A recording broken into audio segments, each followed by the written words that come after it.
नमस्कार, मैं जितेंद्र चतुर्वेदी। अरविंद केजरीवाल ने कांग्रेस की बाह मरोड़ दी है और खुली चुनौती दे दी है। इसलिए वो कुनबा जो विपक्षी एका के नाम पर 23 जून को पटना में जुटेगा, उसके भीतर हड़कंप मच गया है और कईयों के तो होश उड़ गए हैं और सवाल उठ रहा है कि क्या नीतीश कुमार की उम्मीदों पर अरविंद केजरीवाल ने पानी फेर दिया। और फिर इसमें भाजपा का भी एंगल जुड़ गया है कि कहीं ये भाजपा के लिए तुरुप का इक्का न साबित हो जाए। तो सवाल यह है कि इसका मतलब क्या हुआ। तो दरअसल इस मतलब पर आने से पहले दो बातें समझनी होंगी कि अरविंद केजरीवाल बाह क्यों मरोड़ रहे हैं, कांग्रेस की, राहुल गांधी की, मल्लिकार्जुन खड़गे की, और दूसरा ये कि वो कौन सी चुनौती दे रहे हैं जिसके कारण विपक्ष जो कांग्रेस की अगुवाई में या नीतीश कुमार की मेजबानी में पटना में जुट रहा है, उसके भीतर भूचाल आ गया है।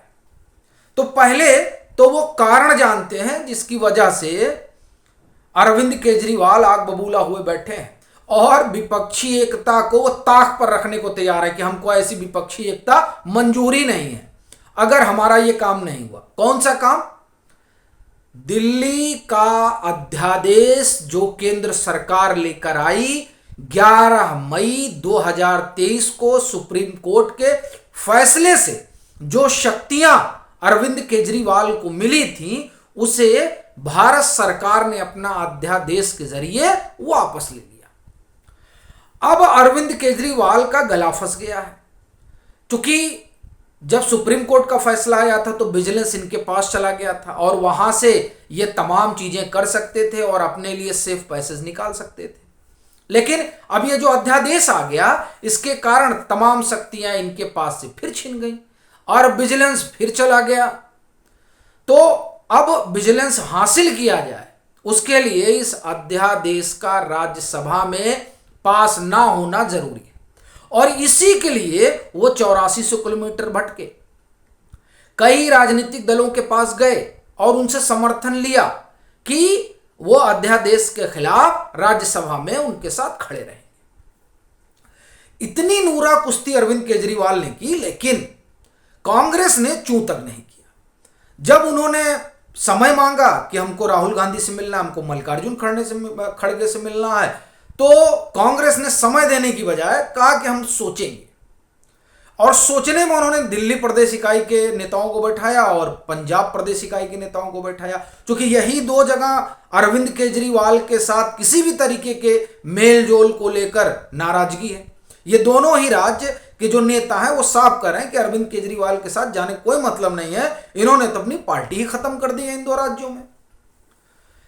तो अब जब इन दोनों राज्य इकाइयों से मिले मल्लिकार्जुन खड़गे, केसी वेणुगोपाल, तो उसके बाद में इन लोगों ने तय किया कि अध्यादेश पर जो है हम लोग आम आदमी पार्टी का समर्थन नहीं करेंगे। ठीक है भाई, नहीं करेंगे तो बड़ी अच्छी बात है। अरविंद केजरीवाल भी उसे आप कहिए कि सही मौके का इंतजार कर रहे थे। इसी बीच यह तय होता है कि 23 जून को विपक्षी एकता की बैठक होगी। अरविंद केजरीवाल को मौका मिल गया और उन्होंने जो प्रस्ताव दागा, उसके बाद से तो कांग्रेस के तो होश उड़े ही उड़े। नीतीश कुमार के भी पैरों के नीचे की जमीन खिसक गई कि अब ये क्या बोल रहे हैं। अरविंद केजरीवाल ने कहा कि बैठक तो होगी और वो 22 तारीख को पहुंच भी गए हैं। 22 को जो 2-3 लोग पहुंचे हैं उसमें ममता बनर्जी भी हैं, महबूबा मुफ्ती भी हैं और अरविंद केजरीवाल भी हैं। और ममता बनर्जी तो लालू प्रसाद यादव से भी मिल चुकी हैं और संभवतः वो मुख्यमंत्री से भी मिल चुकी हैं। अब अरविंद केजरीवाल 22 को इसीलिए पहुंच रहे हैं कि वहां पर माहौल बनाने अपने लिए, ताकि जब 23 को चर्चा हो तो एजेंडा, पहला एजेंडा क्या हो? दिल्ली अध्यादेश। और यही उनकी शर्त है कि जब बैठक होगी 23 जून को तो उसमें पहली बात जो होगी वो दिल्ली के अध्यादेश पर होगी। अच्छा देखिए, ये बात कांग्रेस को बड़ी नागवार गुजरी। जब नागवार गुजरी तो बयान आता है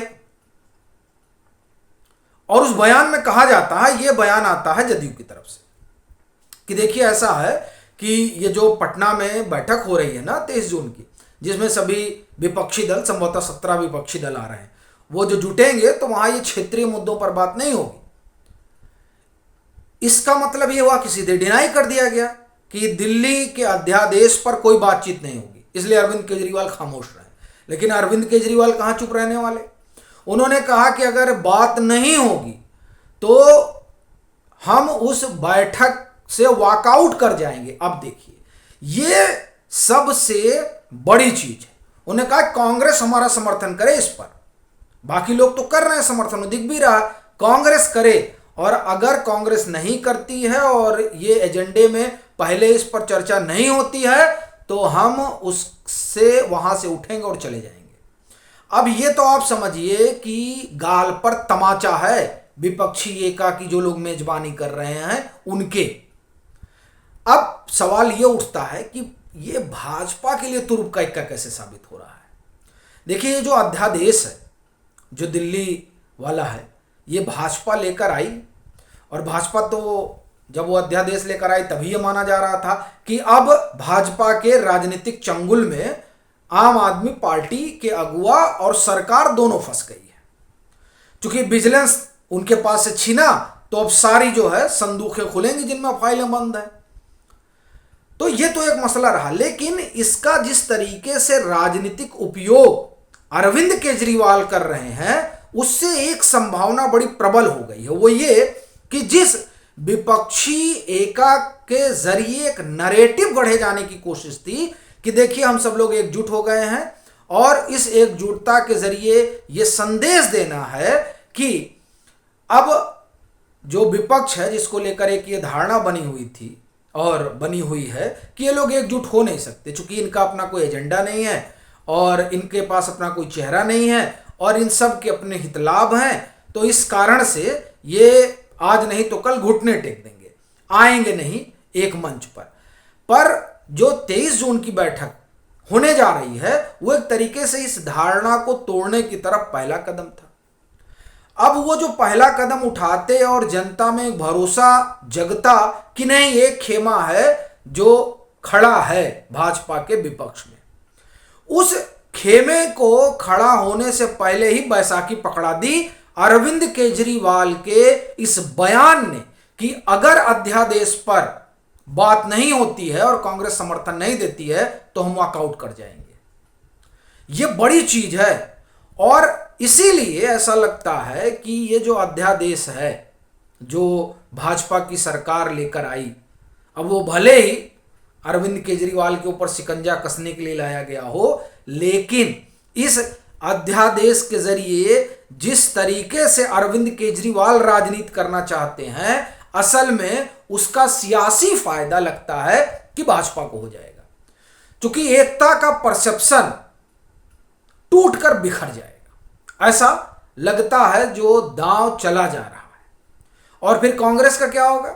कांग्रेस के बारे में तो यह धारणा और हो जाएगी कि देखिए क्षेत्रीय दलों को जो है ये बैठने नहीं देते हैं, और अरविंद केजरीवाल ने तो इनके कंधे पर सवारी कर ली है। यही कारण है कि इस बैठक के पहले बड़ा घमासान चल रहा है, और अरविंद केजरीवाल ने तो ऐसा लग रहा है कि भाजपा का काम और आसान कर दिया है, इस लिहाज से देखा जाए तो। बाकी आपकी अपनी क्या राय है जरूर साझा करें। मतांतर से नहीं जुड़े हैं तो जुड़ें, वीडियो को लाइक करें और खूब शेयर करें।